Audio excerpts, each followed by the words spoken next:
महाराष्ट्राचे मृदा व जलसंधारण मंत्री माननीय नामदार संजयजी राठोड साहेब यांच्या अध्यक्षतेखाली मूळ 42 भटक्या विमुक्त जमातींच्या प्रमुख कार्यकर्त्यांची ऐतिहासिक बैठक उत्साहात पार पडली। दीप प्रज्वलन पद्मश्री लक्ष्मण माने, साहित्यिक लक्ष्मण गायकवाड, DNT फेडरेशनचे राष्ट्रीय कार्याध्यक्ष मच्छिंद्र चव्हाण, अध्यक्ष दिगंबर राठोड तसेच अनेक मान्यवरांच्या शुभहस्ते झाला। नागपंथी समाजाची भक्कम उपस्थिती।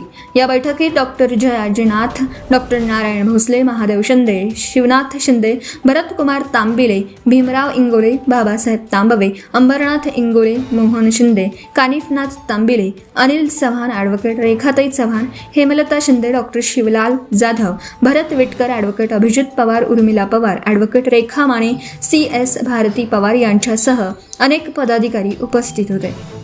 बैठकीतील प्रमुख मागण्या: भटक्या विमुक्तांसाठी पुनर्वसन व गृहनिर्माण योजना, तालुका स्तरावर शासकीय वसतिगृहांची स्थापना, जात पडताळणी प्रक्रियेत स्थानिक चौकशी अहवाल ग्राह्य धरणं, शिवगोरक्षनाथ आर्थिक विकास महामंडळाच्या कर्जातील जाचक अटी शिथिल करणं, रेणके व इराते आयोगाच्या शिफारसी प्रभावीपणे लागू करणं। ऐतिहासिक घोषणा: माननीय मंत्री संजयजी राठोड साहेबांनी जाहीर केला की श्री अशोक विष्णू शेगर यांची भटक्या विमुक्त समाजासाठी OSD officer on special duty म्हणून नियुक्ती करण्यात येणार असून मंत्रिमंडळ बैठकीनंतर अधिकृत आदेश निर्गमित होईल। ही नियुक्ती नाथपंथी समाजासाठी अभिमानाची आणि देश पातळीवरील महत्त्वाची उपलब्धी ठरणार आहे।